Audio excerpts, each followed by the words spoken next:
পুরাতন Google pixel 7 নিয়ে আপনারা গত 2-3 মাসে আমার কাছে অনেক ধরনের প্রশ্ন জানতে চেয়েছেন। যেমন কেউ বলতেছিলেন যে ভাই আমি ভিডিওগ্রাফি করি বা কন্টেন্ট ক্রিয়েট করি, আমার কি পিক্সেল 7 নেওয়া ঠিক হবে? কেউ এটা ডিসপ্লের ইস্যুস আছে কিনা সেটা জানতে চান, ব্যাটারি ব্যাকআপ কেমন হবে, নেটওয়ার্কের ইস্যুস আছে কিনা, বিস্তারিত নানান প্রশ্ন কিন্তু আপনাদের মাথায় ঘুরপাক খাচ্ছে। গত 6 মাস আগে এটার একটা ফুল রিভিউ কিন্তু আমি করছিলাম, সেখানে মোটামুটি সব জিনিসগুলো ক্লিয়ার করার চেষ্টা করছিলাম। কিন্তু আমি একটা জিনিস খেয়াল করলাম, সময়ের সাথে সাথে বিভিন্ন ধরনের প্রশ্ন সামনে আসতে থাকে, মার্কেটের প্রাইস কিন্তু চেঞ্জ হতে থাকে। তো এই ব্যাপারে আপনাদের লেটেস্ট তথ্যগুলো জানা দরকার। তো 2026 সালের এই সময় এসে পিক্সেল 7 কেমন হবে এবং আপনাদের জানতে চাওয়া এটাকে নিয়ে কমন প্রশ্নগুলোর উত্তর থাকবে আজকের ভিডিওতে। তো প্রথমত বর্তমানে গুগল পিক্সেল 7 কিনতে পাওয়া যাচ্ছে 25,000 টাকায়। এর আগে যখন করছিলাম তখন ছিল 26,000 টাকা। তো আমার কাছে মনে হয় 25,000 টাকা এটার একটা মোটামুটি স্টেবল প্রাইস। এর কমে আপনি এই ফোনটা এক্সপেক্ট করতে পারেন না এবং দামের হিসেবে এটা একটা গ্রেট ভ্যালু প্রোভাইড করতেছে। আপনারা অনেকেই আমার কাছে প্রশ্ন করেন বা জানতে চান যে ভাই আপনি যে দোকান সাজেস্ট করলেন ওখানে তো 500 টাকা বেশি বলতেছে, অনেক জায়গায় 500 টাকা কমে বলতেছে। তো এখানে পুরাতন ফোনে একটা স্ক্যাম আছে। যেমন দেখেন, নতুন ফোনের দাম মোটামুটি সব জায়গায় সিমিলার হয়ে থাকে, বাট পুরাতন ফোন কিন্তু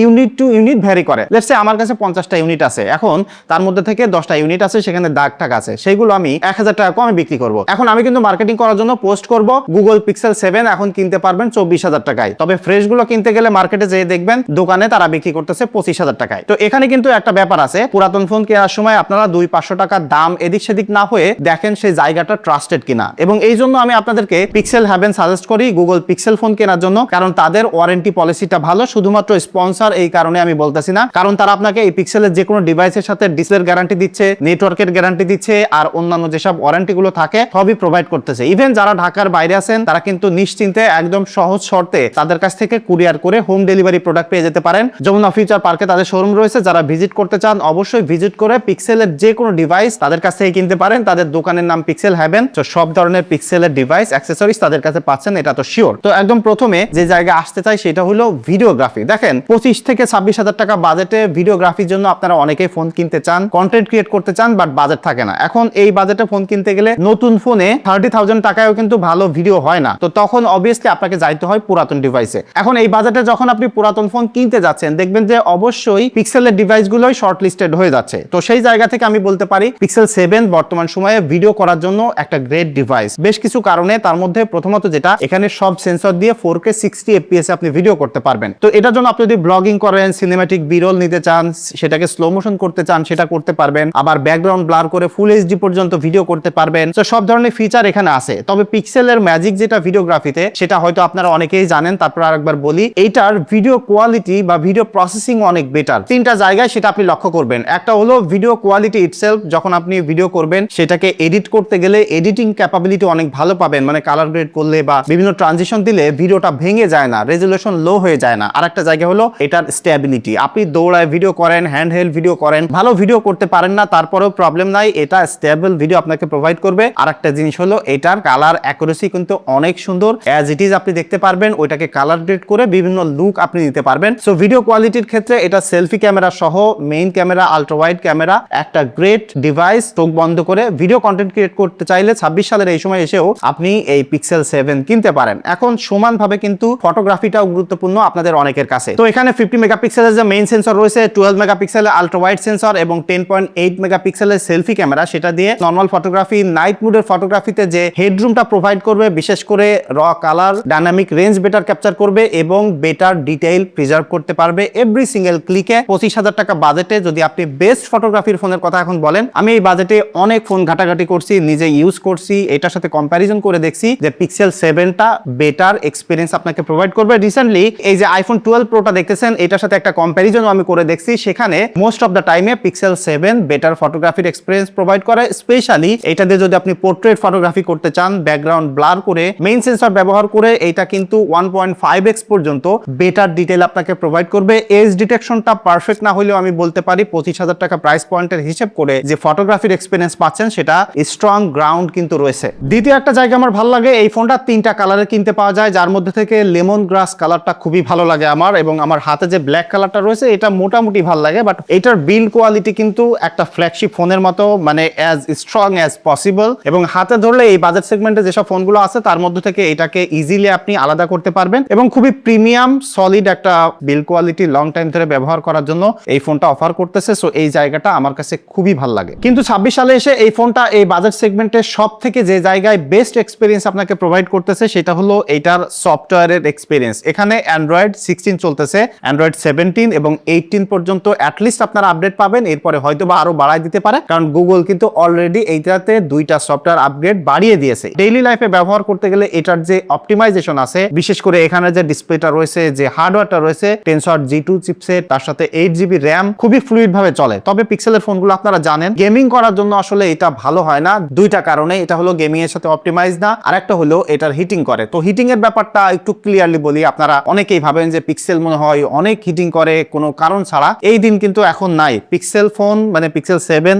একদম আননেসেসারিলি আপনি যদি ডেইলি লাইফে ব্যবহার করেন অ্যাজ এ অফিসিয়াল পারসন হিসেবে, এটা কোনো হিটিং আপনি পাবেন না। আপনার কাছে অ্যাজ ইউজুয়ালি চলবে, তবে সামনে গরমকাল হওয়ার কারণে হয়তো বা সামনে সামান্য একটু হিট আপ করবে, তবে সেক্ষেত্রে কিন্তু অ্যাপেলও তার ব্যত্যয় হয় না। সো এটাকে আমি প্রবলেম বলবো না। বাট যদি গেমিং করতে চান বা ভিডিওগ্রাফি করতে চান, সেক্ষেত্রে এই ফোনটা অনেক হিটিং করে। এই ব্যাপারটাকে কোনো ইস্যুস আমি বলবো না। যারা গেমিং করতে চান হাই এফপিএস এ বা একদম উড়াধুরা, তাদেরকে তো এই ফোন সাজেস্ট করা যাচ্ছে না। তবে একটা জিনিস খেয়াল করেন, 25,000 টাকা বাজেট সেগমেন্টে যখন আপনি ফোন কিনতেছেন, সেই জায়গায় আমি মনে করি যে এইটা পারফরমেন্স সেন্ট্রিক ফোন হিসেবে, অ্যাজ এ গেমিং ফোন হিসেবে বা হেভি ইউজারের পার্সপেক্টিভ থেকেও কোনো অংশে এটা কম যায় না। এর পাশাপাশি এই ফোনটাতে কিন্তু আন্ডার ডিসপ্লে ফিঙ্গারপ্রিন্ট রয়েছে, যেটা খুবই রিলায়েবল, এবং এখানে আপনার ডুয়াল সিম ব্যবহার করতে পারবেন, যেখানে একটা ই সিমও ব্যবহার করতে পারতেছেন। আর এটাতে স্টিরিও সাউন্ড কোয়ালিটি রয়েছে, এবং সাউন্ড কোয়ালিটিটা আমি বলবো একদম বেস্ট ক্লাস, মানে টপ ক্লাসের একটা মিডিয়া এনজয় করতে গেলে, ভিডিও দেখেন, মুভি দেখেন বা গান শোনেন, এখান থেকে এক্সপিরিয়েন্স পেয়ে যাবেন। এখন এটার দুর্বলতাতে আসি। প্রথমত এখানে 6.3 ইঞ্চির একটা ডিসপ্লে ব্যবহার করা হয়েছে। এই ডিসপ্লেটার কালার ব্রাইটনেস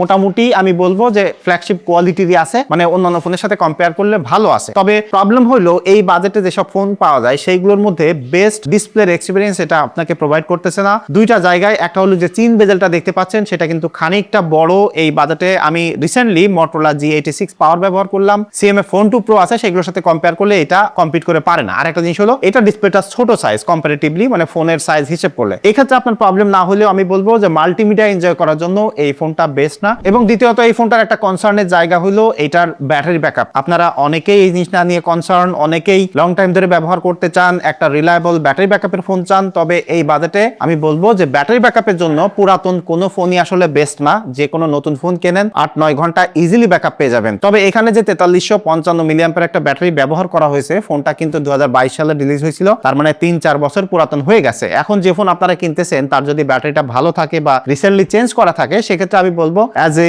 অফিসিয়াল ইউজার হিসেবে, মানে ডেইলি লাইফে ব্যবহার করলে 90% মানুষ আমরা যা ব্যবহার করি লাইক ইউটিউব, সোশ্যাল মিডিয়া এবং টিকটক, এগুলো যদি ব্যবহার করি, একটু ভিডিও কলে, হোয়াটসঅ্যাপে কথাবার্তা বলি, এটা নিয়ে একটা ডে উইথের ভিডিও বানিয়েছে, আপনারা দেখলে বুঝতে পারবেন। মোটামুটি 5 ঘন্টা, 5.5 ঘন্টা, 4 ঘন্টা মতো স্ক্রিন অন টাইম পেয়ে যাবেন, যেটা আমার কাছে মনে হয় যে লাইক 70% ইউজারদের কাছে ভালো ব্যাটারি ব্যাকআপ। তবে যারা আসলে এক্সট্রা ইউজ করতে চান, মনে করেন মোবাইল ডাটাতে ইউজ করতে চান, খাস কর্ম নাই, সারাদিন মোবাইল ব্যবহার করবেন, গেমিং করবেন, ভিডিওগ্রাফি করবেন, সেক্ষেত্রে ব্যাটারি ব্যাকআপ অবশ্যই একটা কনসার্নের ব্যাপার। সর্বশেষে একটা জায়গা আসি, যেটা হয়তো আপনারা অনেকেই জানেন যে পিক্সেলের ফোনগুলোতে নেটওয়ার্কের ইস্যুস থাকে। এখন পিক্সেল 7 এ এই প্রবলেম আছে কিনা? আমি পার্সোনালি পিক্সেল 7 এ পাইনি, 6A তে পেয়েছি, 6 এ পেয়েছি। 7 সিরিজে অনেক কম, তবে ব্যাপারটা এখানে একদমই নাই তা নয়, আপনার কাছে হইতে পারে। বাট পিক্সেল হেভেন যেহেতু এটাতে গ্যারান্টি প্রোভাইড করতেছে, সেই হিসেবে এটার কনসার্ন আমি বলবো না। আর ডিসপ্লের কথা অনেকে জিজ্ঞাসা করেন যে ডিসপ্লেতে প্রবলেম হয় কিনা। দেখেন, পুরাতন ফোন হিসেবে ডিসপ্লেতে হার্ডওয়্যারগতভাবে কোনো প্রবলেম থাকতে পারে, সেক্ষেত্রে ডিসপ্লে চলে যাইতে পারে, হয়তো আঘাত খেয়ে দাগ পড়ে যাইতে পারে। তবে সফটওয়্যার আপডেট দেওয়ার কারণে এই পিক্সেল 7 এ যে ডিসপ্লের প্রবলেম হয়েছে, এরকম কোনো আসলে নজির নাই। তো সেক্ষেত্রে আমি বলবো যে ডিসপ্লের জায়গায় আপনারা নিশ্চিন্তে থাকতে পারেন, ডিসপ্লের ইস্যুস আছে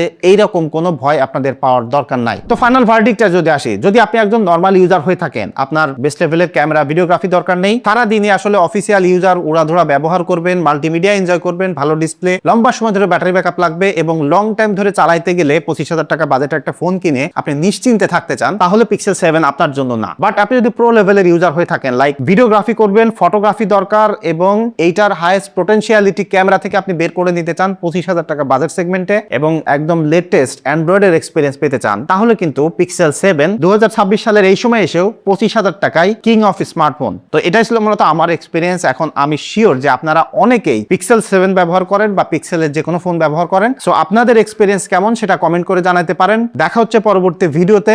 ধন্যবাদ সবাইকে।